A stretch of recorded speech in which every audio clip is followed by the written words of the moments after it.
We're diving into the Puff Adder Build-A-Figure Wave by Marvel Legends Hasbro, and of course I'm going to start it off with the Extremis Iron Man figure from the wave. This is our newly improved, updated version of Extremis Iron Man, and I am very excited for this figure. As you see, it's a windowless package. On the side, we get the Build-A-Figure and all its pieces and who it's who you're required to buy to complete them. On the back side, you get the figure once again with the accessories that he comes with. This wave became in stock on Big Bad Toy Store. I don't know if they're in stock as of the recording of this video, but if they are, be sure to check out the links down in the description below where you guys can order yourself a set from Big Bad Toy Store. And also on the other side, we have this iconic illustration. I believe this is the Adi Granov illustration of Extremis Iron Man, if I'm not mistaken. So I figured I'd get this out the way here, posing him in that landing pose that was very highly promoted when they released the stock photos or the promo images of this figure. It's pretty good. It's not bad. It's not, I don't know, it's not 100% there. At some angles it looks good. Like this angle, it looks pretty good to me. Straightforward, it's not bad. I mean, I think it's pretty good. I'm not a fan of the leg over here being like kind of straightened out a little bit. I feel like this should be a little bit more bent, and if you do that, it's not going to work out. But overall, I think the pose can be pulled off. It's not bad. So right off the bat, I can tell this figure is already better than the 2012 release of the Return of Marvel Legends Extremis Iron Man.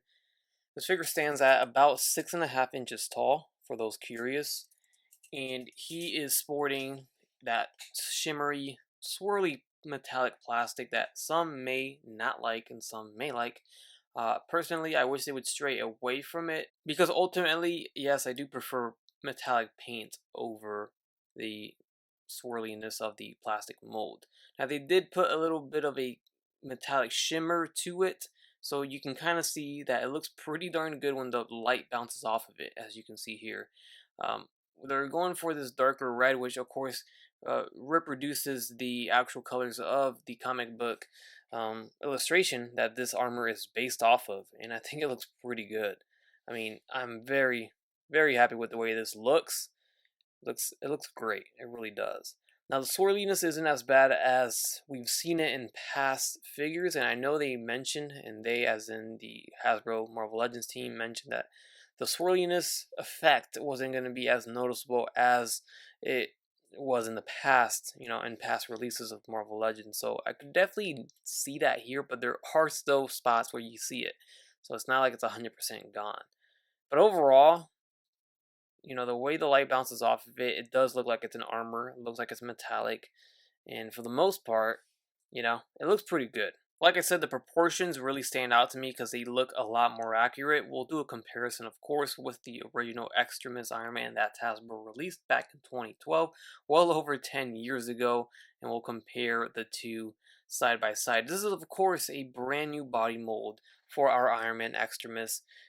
New and improved, pinless from knee to elbow, right there as you see, and can't go wrong with that at all. Now, in terms of accessories, he actually does not come with a Build-A-Figure piece. He is the figure of the wave that does not, that is not required, I should say, to build your Build-A-Figure. So if you're sick and tired of Iron Man, then I guess go ahead and skip this one. But if you're looking for an Extremis Iron Man or that definitive Extremis, then I would not recommend you skip it, because this is a pretty good Extremis Iron Man. Now, here are the effects that he comes with. It's his newer sculpted repulsor blast effects, which we've seen before, with the smaller impact here on the end of it. And then you see he does have a pair of fists out of the box, and you can, of course, utilize those effects by using these open hands that have the peg holes there so that you can attach the effect. That's it. Those are your accessories. Let's go ahead and move on to the actual sculpt of the figure and an up-close look at it. So taking a closer look at the face sculpt here, or the mask sculpt, I should say, you can see that they did utilize the metallic paint job for the gold of the figure. And you can just see how fantastic that looks. If only the same type of paint was used for the red, and we would have that same effect. Now, would you want that? I think it would look good depending on how they do it, but as you can see, even the molded red plastic looks pretty good when like as I mentioned before, when the light hits it. You can still see the shimmer, you can still see the metallicness to it, if that's a word, and I think it works. Here's another look at the face mask. The arc reactor is a white with a little bit of yellow on the edges there. You see the sculpt pretty nicely done. Shading probably would have made it look a little bit better. Some black wash possibly on those lines. Here's the backside. Going down to the shins or the boots or the feet, whatever you want to call it. So you can see here a little bit of a swirly effect right here on the thigh. That line you can see clearly. Not only do we have a seam line, but we have the swirly line right next to it right there. And we have a little bit of a swirly effect right there at the groin area. But you can see it's not super noticeable, but it is still present, you know, when you look for it. So it's not completely gone. Here's the backside. So it's that marbleized swirly plastic. Personally, I would like paint like this. I think if they would have painted the red a dark red with that metallic paint job, I think it would have been a lot better. Add a very light spray of black wash on the line work there, and I think this would have been the perfect Extremis Iron Man. It's a good Iron Man. Can't say it's perfect, but man, it's damn near perfect. Almost. It's almost there. It's almost there. But hey, nothing in this world is perfect, right? So it's kind of hard to get there sometimes. But honestly, this is gonna be the highlight of a lot of people's I guess Iron Man Hall of Armors, because it's definitely gonna stand out. Alright, so his head will sit on a ball jointed hinge. So he looks all the way up, so his flight poses will be very nice. He'll look down about this far, which is pretty good. I like that. And then left and right, no problem. It is on that hinge, so the tilting of the head is very tight. You're not going to get too much. That tends to be much steeper when it comes to the barbell peg system for the neck, which I do kind of like a little bit better because I always like having the side look head tilt pose, but it's pretty difficult to do when it's just a ball jointed hinge. As for the arms, the shoulders have these soft pliable plastic pieces which should allow him to extend the arms a little further without it being hindered. It still kind of gets in the way though. Don't expect it to go all the way out. You can see there. And of course, if you have it posed like this forever, it will probably warp that soft plastic to look like that. You see that? It's already kind of warping out. So, you may not want to keep it like that in that pose forever if you don't want to ruin, or you can always rewarp it back to the normal, but it's kind of a headache when it comes to that kind of stuff. I guess I would prefer a plastic piece on a hinge that moves rather than a soft pliable plastic that will bend and warp over time, if that's a possibility. There's a bicep swivel. Arms will go forward all the way around, of course, no issues there. Double jointed arms or elbows, pinless of course, swivel at the wrist with a hinge. Diaphragm joint at the torso that bends back about this far. Goes forward, not too much, but there is some movement. And then left and right, swivel. And then there's the tilt. Of course, no waist swivel. Legs will kick forward. They don't drop down. But they kick forward all the way. They go in and out. Well, these are also pliable. These little circle pieces here, which you can swivel higher up. There you go. And now you can get him to spread the legs apart like that. There is a thigh swivel right here. Then we have the double jointed elbows. Also, these joints bend so smoothly, it's pretty satisfying. Then we have an ankle hinge. Even the ankles. Okay, it's always nice to get smooth bending ankles. It's always annoying to get super hard ankles that break your fingers trying to bend it. But there you go. And then the ankle rocker, of course, at the foot. Alright, so here we have it. Here's the 2012 release, The Return of Marvel Legends, Series 1, Extremis Iron Man on the right side. As you see, the proportions, the scaling of this Iron Man was off, way off from the beginning. But I did like it for its time. It's one of my favorite Iron Man figures from that time, honestly. And the colors, fully painted, metallic paint, red metallic paint. Let me go ahead and fix these things on the sides here because it looks kind of weird when they're all the way up there.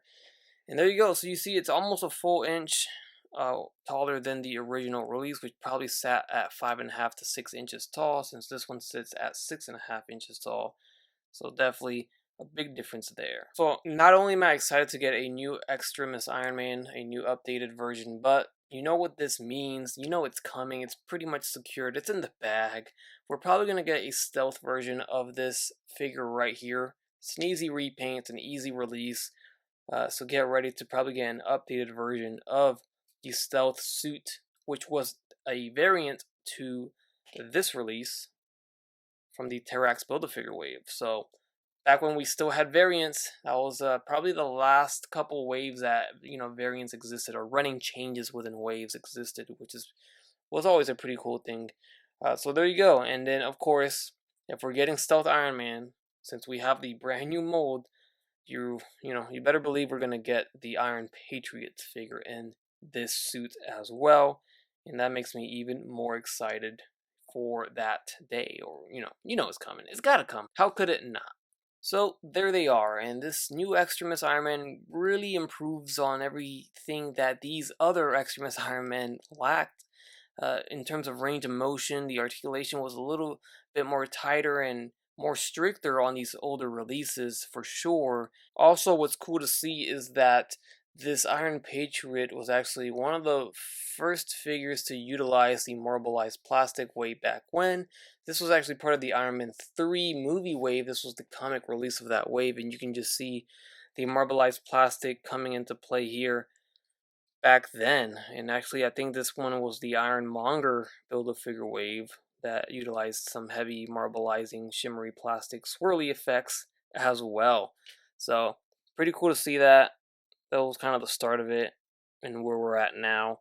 It's kind of a big difference. You can just see how this is more glittery, more vibrant, I guess, more saturated. So I believe that this figure will go well with our 20th anniversary of Captain America here, so we could kind of get a Civil War type display going. This is definitely the Iron Man you would want to get for that, and I think this is definitely the Captain America you would want to get for that as well. As you see, Iron Man is standing taller than Cap, which he should, since he is in a suit of armor. Real quickly, here he is next to the modular War Machine figure. So here's a look at him with a Norman Osborn head sculpt here, in case you were curious. Just in case they make an Iron Patriot, right? This is probably an idea of what it would look like, although I think they would have to upscale the head just a little bit, because it seems a little small on this body. But you guys tell me. Again, it's supposed to be a human being within an armor that's bigger than their body, so maybe it works. And then here he is with a regular Tony Stark head slapped onto it. This one works pretty good too. Fits on just fine as well. So that's going to conclude my review of the new Extremis Iron Man figure by Marvel Legends, the Puff Adder Build-A-Figure wave, even though you don't need this figure to build that Puff Adder Build-A-Figure. So there you have it. This is actually the shield that goes to the Captain America, the Ultimate Captain America, that comes included in this wave.